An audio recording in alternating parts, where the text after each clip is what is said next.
Hi, welcome to the Awakening Educator. I'm Susan Andrian. And I'm Megan Sweet. And we are so excited to be launching our first in the three-part series on trauma, and so grateful to have Dr. Bruce Perry here with us today.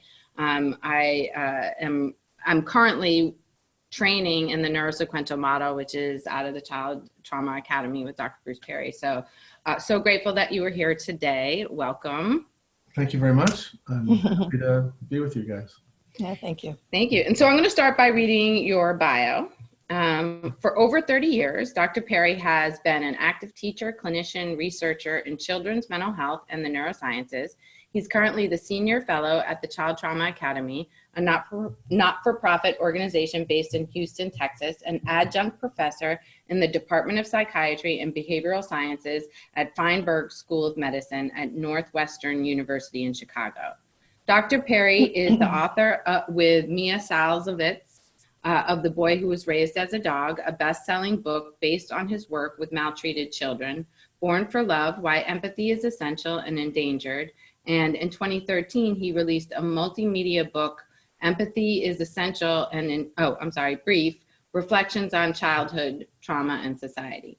In addition, he's authored over 500 journal articles, book chapters, and scientific proceedings, and is the recipient of numerous professional awards and honors, including the T. Berry Brizzelington Infant Mental Health Advocacy Award, the Award for Leadership in Public Child Welfare, the Alberta Centennial Medal, and the 2014 Cole Education Prize. He serves on the board of directors of multiple organizations, including Prevent Child Abuse America and Anna Grace Project.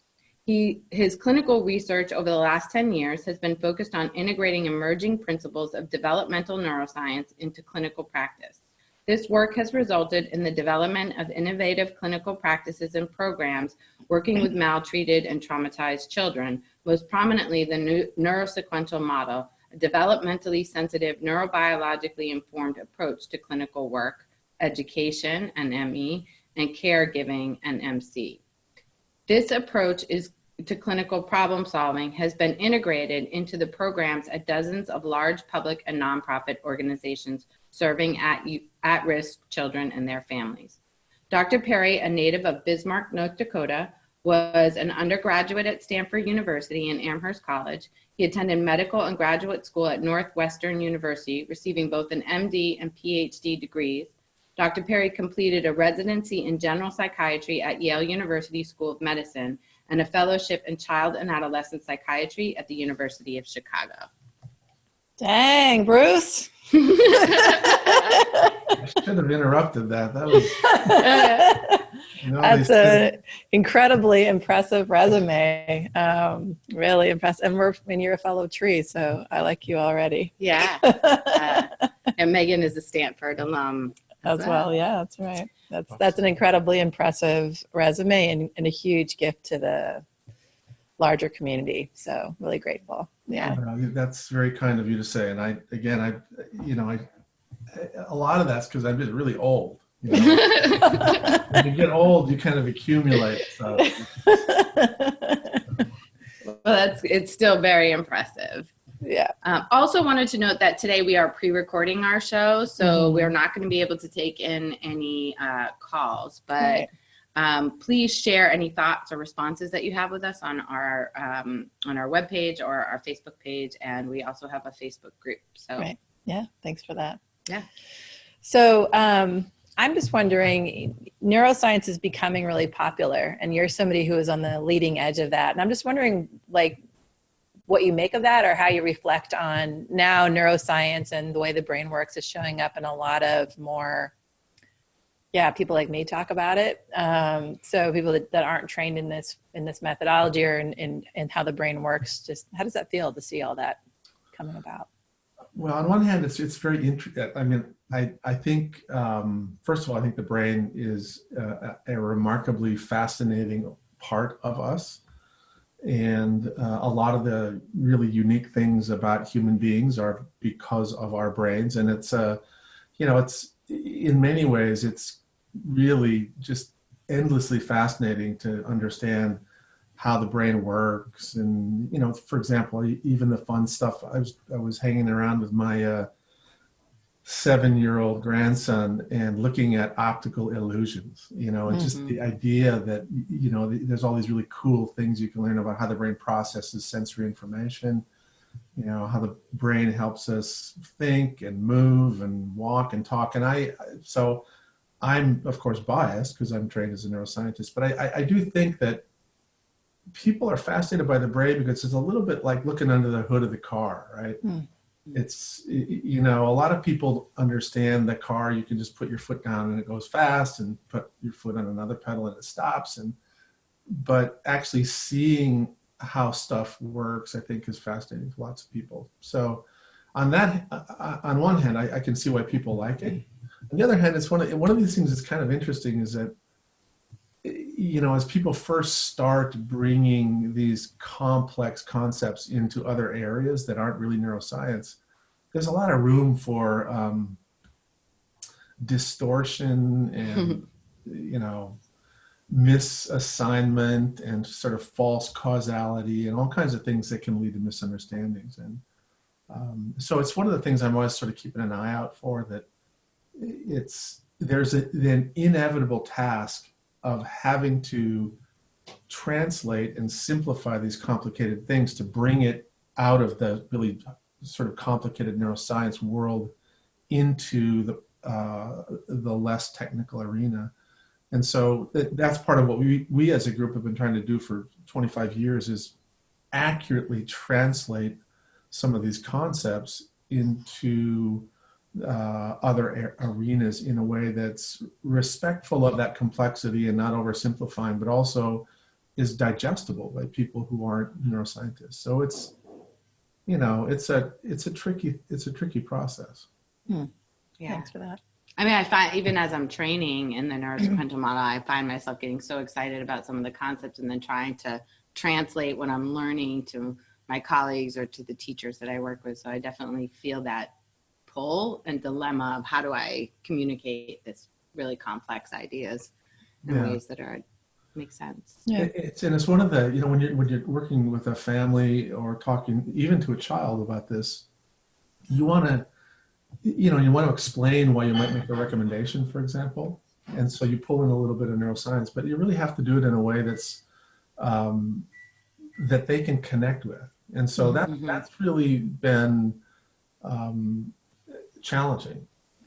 Sometimes you're able to do it, and then sometimes you kind of look at somebody and you realize they're just glazed over. They have no freaking idea what I'm talking about. Right, right. Yeah, that kind of leads me to the next question around the neurosequential model started as a clinical model, and it's really expanded first to education and now to caregivers and sports and early childhood. And I'm wondering, what was the evolution? How did you come to that decision to expand it to these other non-clinical realms? And what was that challenge with doing that? I'm wondering if we can even before that start with explaining what the neurosequential model is. maybe that's it. Thank you, Megan. Eyes will start to glaze over because I don't get it. But then it would be great to have the follow-up of how it expanded. Sure. Yeah, absolutely. Thanks, Megan. Yeah. So basically, the neurosequential model is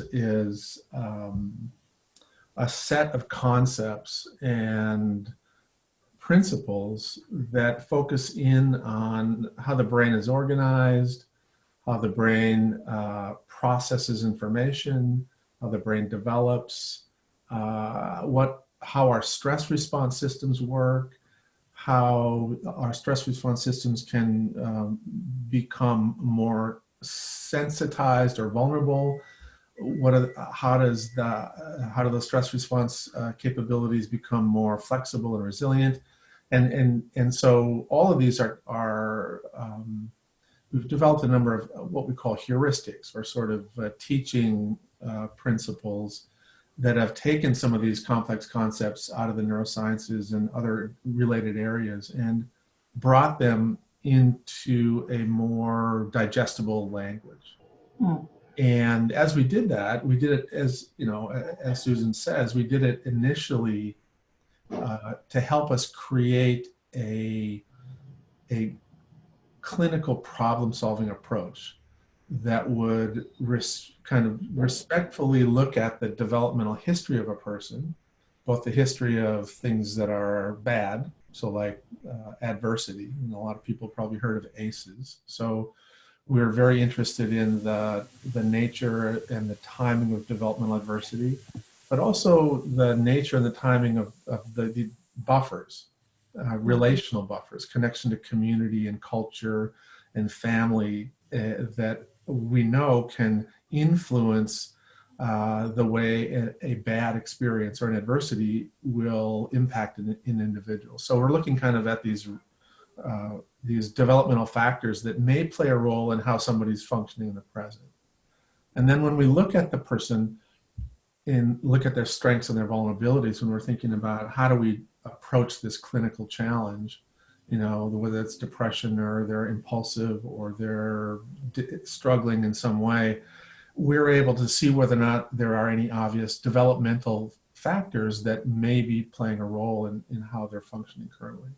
And so it really started out as a set of capacity building concepts so people could better understand the brain, and then a set of clinical tools that we developed to help the clinical team get a reconstruction of how a person's brain appears to be organized. You know, are there parts that are undeveloped? Are there parts that are working really well that we can take advantage of, and so forth? And so that's kind of the way it started. And then as we used this only in our clinic for like maybe 5 or 6 years, and kind of, I don't want to say fine-tuned it, but we tested it. And we got it to the point where we felt comfortable sharing it with other clinicians. And so we started this teaching process, a certification process. And as we did this, it became clear that, you know, the clinical team may have this really wonderful understanding and insight about how the child is functioning, or the adult who you're working with, and make a set of recommendations about what would be good for the person. And yet if they spend, you know, 80% of their waking hours around adults who don't understand that, who actually think that the recommendations you make are stupid and don't make any sense at all because we have to hold him accountable, and he's directing this behavior at me, and we're not doing him any favors by letting him get away with this. And so they'll just take whatever interesting and useful insights you have, and they'll basically undermine the treatment process. Right. So it became clear early on that we really needed to have that other adults in the life of the child understand these basics.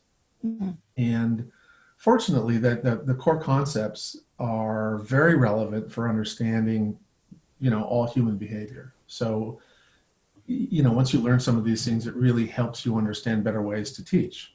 It helps you understand the rationale for, you know, why recess is good, why, you know, letting kids get a lot of sleep is good, why regulating a child is good for teaching them a cognitive concept. And so actually that part of our work is just taking off like wildfire. We really are still kind of considering that neurosequential model in education in beta phase, but we've had so much success and so much word of mouth about that success has spread that you know, it's kind of taken us by surprise, actually. And then the third thing is, of course, that if we were always informally trying to teach the families the rationale for our recommendations. So like if they came in and saw somebody trained in the NMT model, the therapeutic model, and you would make a set of recommendations, you'd have to give some justification for that to the child and to the parents. And so there was an informal process that we used to introduce these concepts to parents. And over time, we got so many parents and people that worked with them that said, we want a more structured way. You know, we want to learn about this just like, you know, the people in school. And we're like, oh man, all right. So we ended up sort of developing ways to teach these same concepts using kind of discipline specific or audience specific examples. And so with the clinicians, we might talk about, you know, challenges around diagnosis and other things that are relevant to clinical work. Mm-hmm. To the teachers, we might talk about things like, discipline and attentional problems while you're learning. And to the caregivers, we give examples and anchor these concepts to things like transitions and getting them to, follow a sequence of commands, getting ready for school, for example. Mm-hmm. And so, but the same underneath all of those sort of problem-solving processes are these core concepts. Well, that makes a lot of sense. Yeah. That's great. Yeah. I'm wondering if maybe you can share what, so knowing that patterned, repetitive, rhythmic experience is one of the key core concepts of the model, and that's how we build resilient stress response systems through these patterned, repetitive, rhythmic experiences. And what are some concrete examples that teachers that might be playing out in the neurosequential model for education in the use of these pattern, repetitive, rhythmic activities? So one of the things that we hope that we are doing for kids we live, work, teach with is we want them to be capable of managing the inevitable unpredictabilities of life. Mm. And we kind of refer to that as resilience, right? That you face a challenge that's kind of unexpected, you respond to it in a way that's reasonably appropriate, and then when it passes, you get back to your baseline. You haven't been bent or broken by that experience. You kind of respond to it, and then you get back to your baseline. That resilience is something that, we all hope we have some degree of it.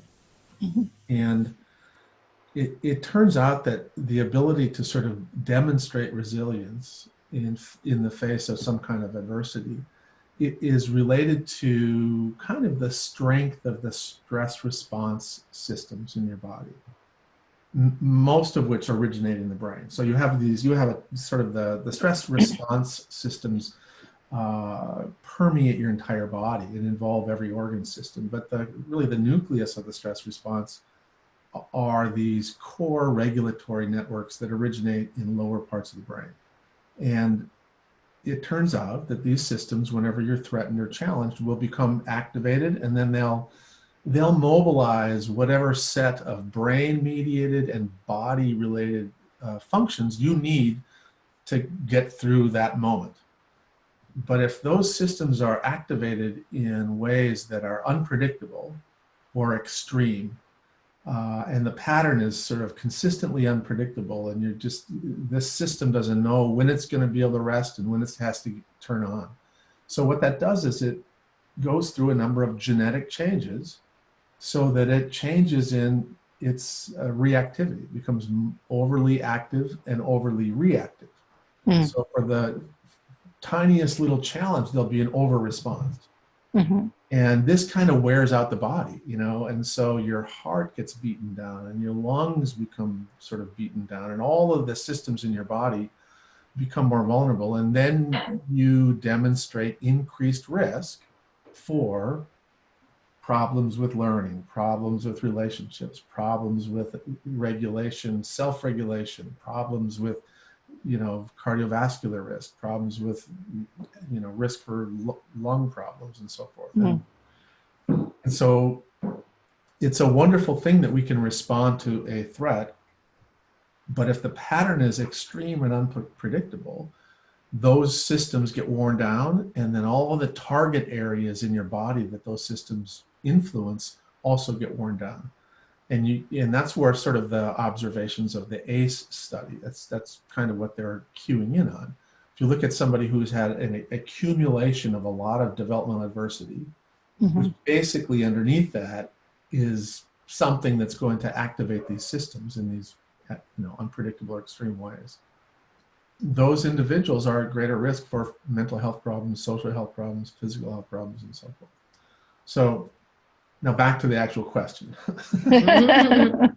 So the actual question was, what are some resilience building activities? And it turns out that the very same systems that you use to deal with stress, the very same systems I'm talking about that that sort of are underlying the risk that comes with adversity are systems that you can actually change using some of the principles of neuroplasticity to make less reactive and make them neurotypical, and then ultimately make them resilient. So the opposite pattern, or sort of the resilience building pattern of stress that takes these systems and makes them resilient, is a pattern where there's moderate or mild or moderate activation of the stress response that takes place in a predictable and controllable activity. Classic example. See, education is exactly where this happens for most of us. We'll have a predictably moderate activation when the teacher is introducing a new topic, and there's a probability that we're going to have to raise our hand and answer a question. Mm-hmm. And there's even a lower probability, but there's also a probability that you might have to get up on the board in front of your peers and write the problem out. Mm-hmm. And there's going to be, every Friday there's a quiz, and every Wednesday you have to get up and say the 4 lines of a poem that you had to memorize. And so these are predictable, moderate, and controllable stressors. And typically the dose of challenge is within our capabilities. Now, once in a while, if you've got a child who comes from a background where they bring a sensitized stress response system into the classroom, and they're asked to do what would normally be considered a mild stressor, like get up in front of their peers and recite the 2 lines of poetry that they memorized, those children who have these sensitized stress response systems might find that overwhelming because their system's so dysregulated. And so when they're asked, now they will have, when they were at home and felt safe, they memorized those things just fine. But now being put on the spot, that tiny dose of challenge for a neurotypically regulated kid becomes an overwhelming dose for a sensitized child. And so they'll melt down, or they'll have some excuse to not go to class that day, or they'll get up in front of everybody and they'll get red and start to cry, or they'll have they'll have an overwhelming response because the dose of novelty, which the teacher thinks is reasonable, is overwhelming for that poor kid. And that happens. This is why we need to have trauma-informed schools, because so often the teacher's expectation, which is based in sort of, good experience, good history of development of curriculum, this expectation I have for 8th grade history class shouldn't be that unreasonable. But for 10% of the kids in your class, it may just be an overwhelming expectation. And this is why it's so important to know where these kids are, and for the teacher to be a little bit aware of, sensitization and tolerance, and how do you do these things. So I don't know, Susan, did that answer your question? Yeah, it answered a great question. It was really helpful. And I think that teachers listening are really going to be able to resonate with that, because in my experience in schools, in the 20 years we've been in schools, I think that experience of, I don't understand, they just fell apart, and it didn't seem like there was anything happening that should be that stressful, is an experience that's pretty common for teachers. Yeah, I was going to actually just take a stab at repeating back to you what you said, but in people like me terms, which is like, people who don't have a clue. See if I'm getting it, because you gave a lot of really important information. So stop me if I'm saying it wrong, but I'm going to try, because I think that will be helpful, at least for me. I agree. So if you have a child who's experienced trauma, is going to be responding to stressors in a way that's not typical to a normal, what we would call a normal stress response.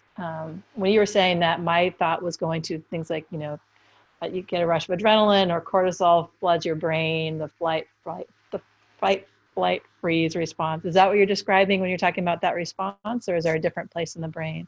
No, that's kind of it. I mean, that's the response. And, Okay. and there are, again, as you can imagine, we talk about it in these somewhat simple ways, but that's a good way to summarize this array of response capabilities. And then that's Okay. exactly what it is. And so keep going, because you're doing Okay. So that we have this response, and what that does is it kicks off a bunch of different things in our bodies, right? So it shuts down our frontal cortex a bit, and our ability to do some logical reasoning and learning. Like, our body gets ready for this fight, flight, freeze moment, right? So Right. we're having some physiological responses, and our brain is changing a bit in readying ourselves for this. And so children that have trauma in their background, they're moving in and out of those responses they're much bigger than what we would say someone who doesn't have trauma in their background. Is that fair to say so far? That's absolutely fair to say. And Okay.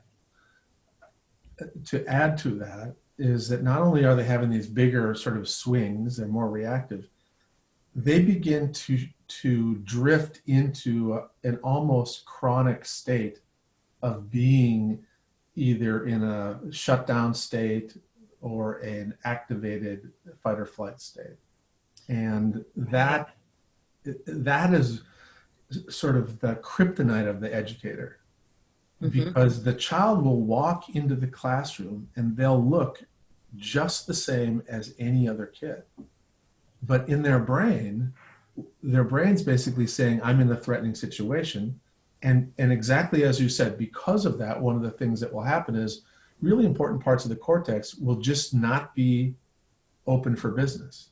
They'll be shut down. And it just so happens that those are the parts of the brain that the educator is trying to get to.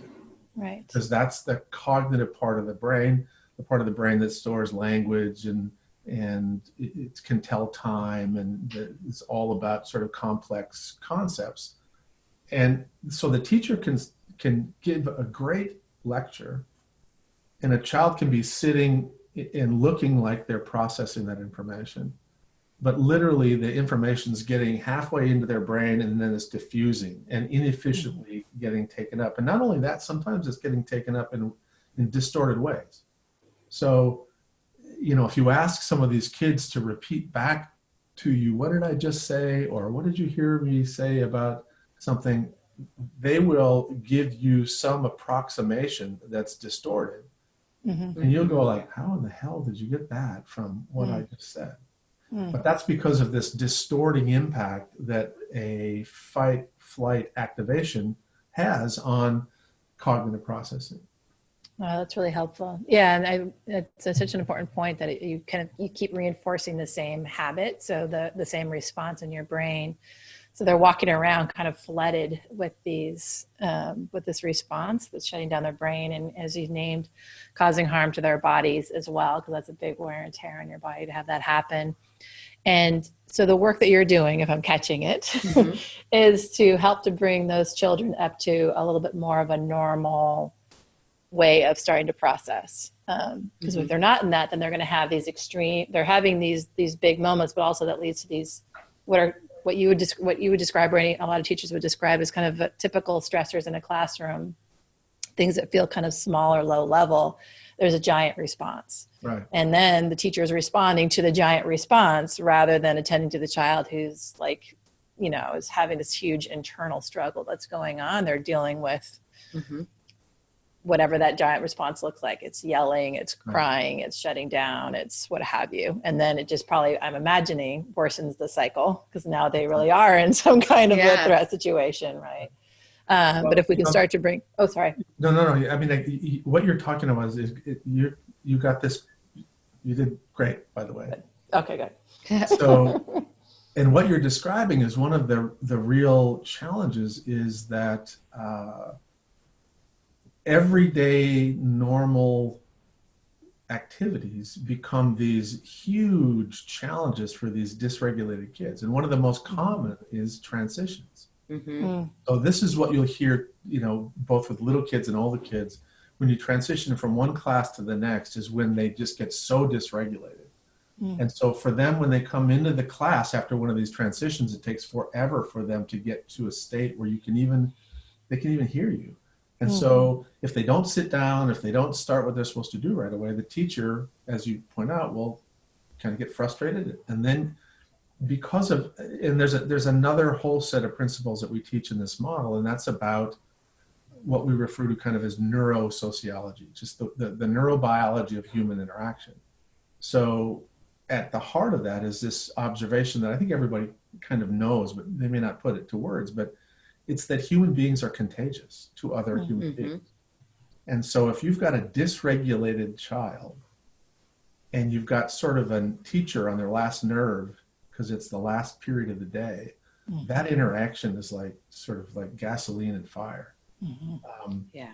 And that dysregulated kid will cue off this dysregulated teacher, and then the teacher will step forward and get more authoritarian, and that'll make this kid feel more threatened, and pretty soon you have a restraint or a fight or some other big disaster. And part of what we've been able to see when we introduce this model is tremendous changes in expulsions, restraints, critical incidents in schools that bring this model in. And which is a very gratifying thing, because one of the most horrible experiences is being a teacher involved in one of these events. It feels terrible. I mean, it's just the exact opposite of why you got into teaching.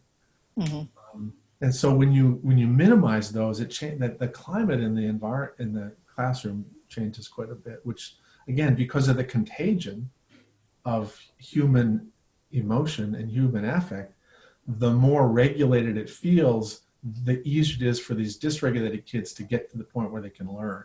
And the more the teacher can be able to tolerate the many demands put on him or her by the external world. You know, teaching is a tough position right now in the world. Yeah. Absolutely. Yeah. I was never actually a teacher, but Megan was a teacher in middle school. I taught middle school. I taught 8th grade history, actually, which was your example earlier. So, I think it's so interesting. I work with an organization where we bring mindfulness to schools. And so in some ways, it's the other side of the coin to what you all are working on with students, which is how do we help adults be more calm and centered and aware so that they can create that space, which we identify, maybe wrongly, it would be good to check, as a trauma-informed practice, right? If adults are mindful and they are calmer, they naturally create a calmer space for children. That's absolutely a trauma-informed. I think that one of the most important things, at least in my work and clinically, and I've heard you say this as well, Bruce, is that the ability of the adult to regulate is probably the most important thing in the classroom around how the kids are experiencing it. So what are some other examples of that? Yeah. What are some other trauma-informed practices then? So if we're having this dynamic that you're describing, which I've been in, so, what do? You're up here, so you can try and control the adults and bring them down. But what are some ways to to avoid this from happening, but also to, once you're here? Well, there's a couple things that we recommend. One is that the teacher, it's amazing how powerful information is. So if the teacher has an awareness of this process, that in and of itself accounts for about 30% of the shift or the improvement in these critical incidents that we see when we bring these ideas into a school.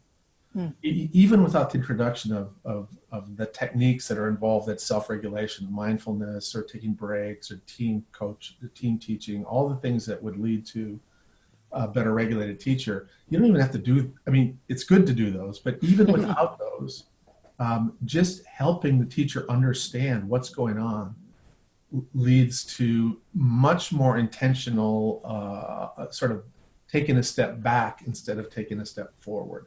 Giving a child a minute to consolidate themselves before you start to make more demands on them.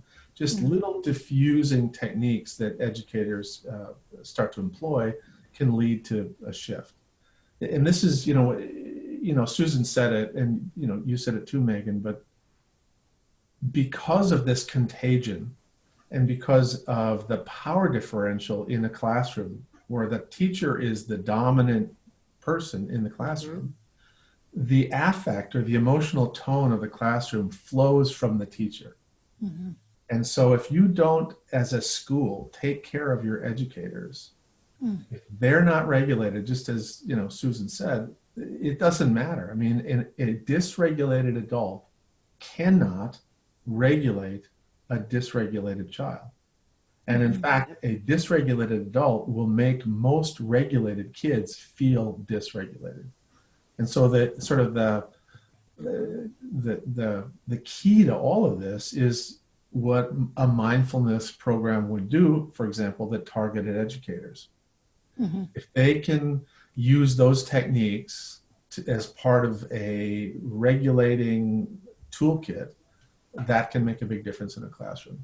But I use the term toolkit because there's no single one thing that's going to be able to meet all of the needs of every teacher all day long. So we really think that there should be not just self-care practices, but there should be institutional care practices, that the organization needs to intentionally think about respite for teachers, about increasing the number of adults in a classroom, to sort of take a little bit of the burden off of the teacher so that they can focus on their core tasks. There's a lot of ways that you can do this. And one of the things that we try to do a little bit is help people understand the value. And this is, Susan was trying to get at this earlier, the value of rhythm. And so what we do know is that those core regulatory networks that are involved in the stress response are very, very responsive themselves to patterned, repetitive somatosensory activity. And that could include deep breathing, it could include walking, it could include drumming, it could include, sort of needlework, it could involve all kinds of large motor activity, clapping, doing these clapping things with kids. But if you take 2 minutes and you do some form of group, pattern, repetitive, rhythmic activity, you'll take the entire group, the sort of the regulatory state of the whole group goes down, including the teacher. And so one of the interesting things about this, and sometimes teachers are jaded and they're tired and they don't want they're sick of the latest thing, the latest fad, and so if you frame the regulatory breaks as being targeted to the kids, but they have to lead them, pretty soon they'll come back and go, I actually feel a lot more regulated myself when I do that. You're like, Yeah. I wonder. We had a similar debate in mindfulness of they want to bring it to the kids, but they don't want to do it themselves. And we're like, right, try it yourself. Check it out.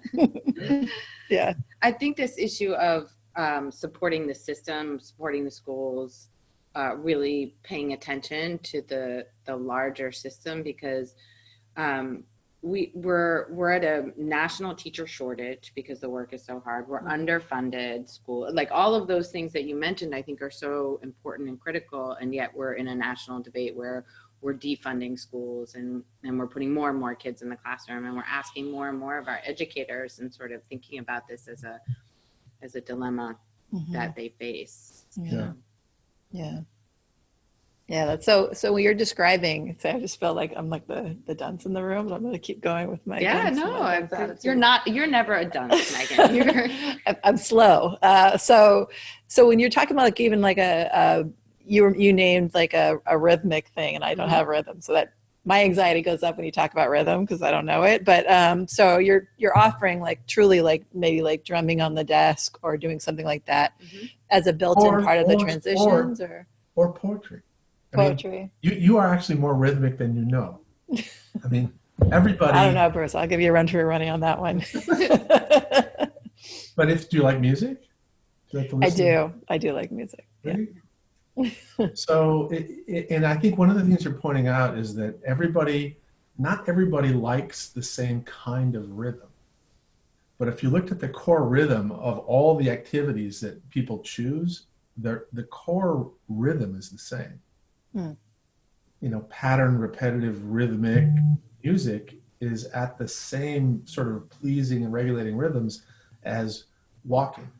and a submultiple of a regulating motor activity, you'll find that's the rhythm that you breathe that's regulating. And so there's these fundamental rhythms, but different people feel more comfortable with different ways to employ that rhythm. Some people will chew gum. Some people will wiggle their legs. Some people will tap their hands on the desk.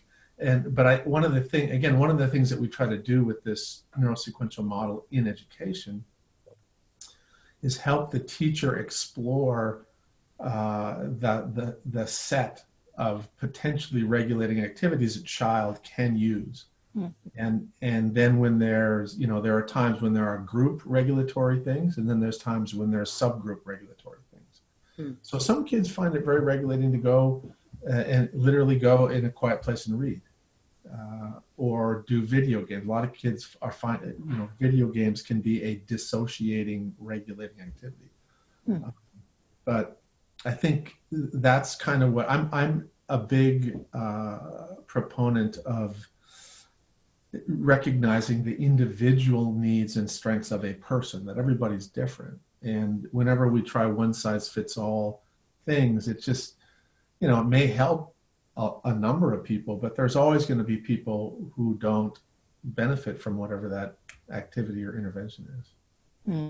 Yeah, that makes sense. I'm curious about the mention of video games, because I feel like this is a constant dilemma, both in homes and schools, with as a parent myself of teenagers, of figuring out that balance. And I know I've heard you talk about the impact of screen time on our society, and that balance of when a video game becomes regulatory or when a video game becomes depriving us of social interaction or dissociative in an unhealthy way.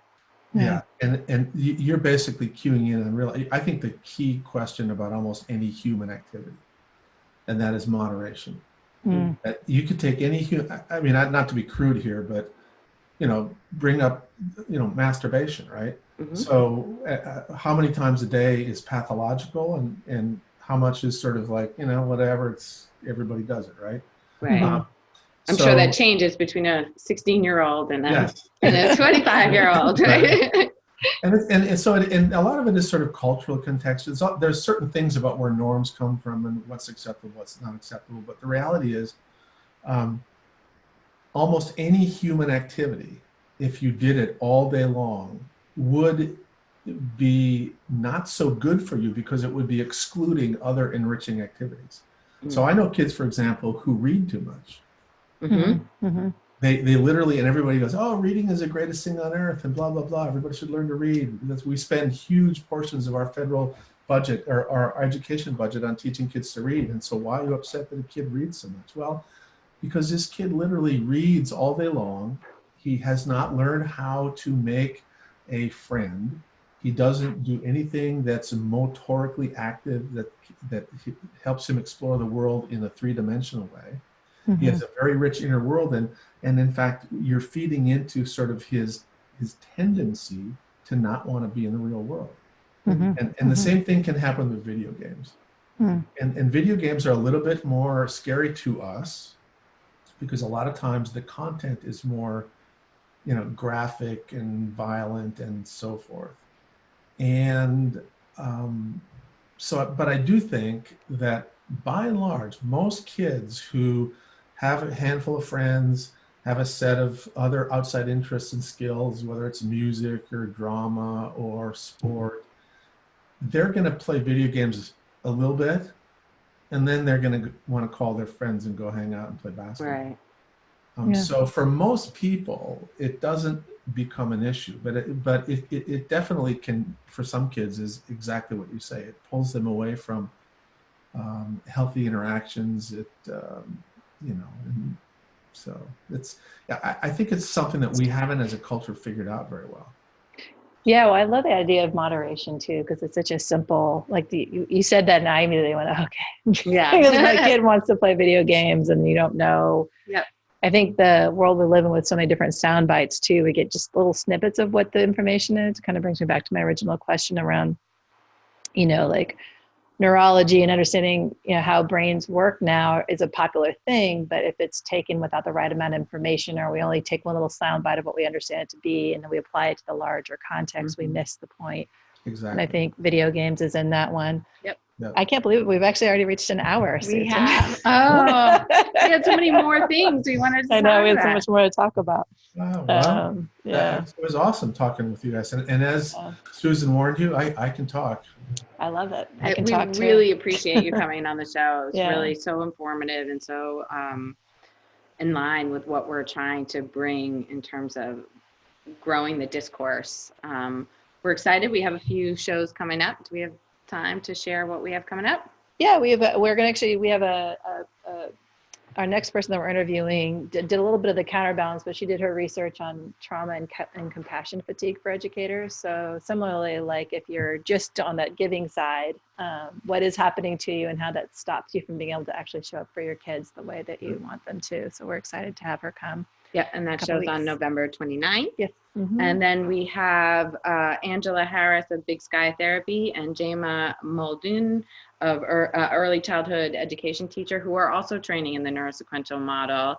And they're coming on talking about their experience of implementing these ideas in both clinical practice and in school. So yeah, we're excited about this. And thank you so much, Bruce. It was really amazing. My pleasure. And for you to give us I think what you guys are doing is really important. It's, you know, taking advantage of our modern technologies to kind of engage and share ideas with people. So keep up your good work. So deeply grateful. Thank you so much, Dr. Perry, for coming on. And yeah, I think you're transforming the way things feel in classrooms for adults and kids. And that couldn't be more important to me. So thank you. All right. Thank you, guys.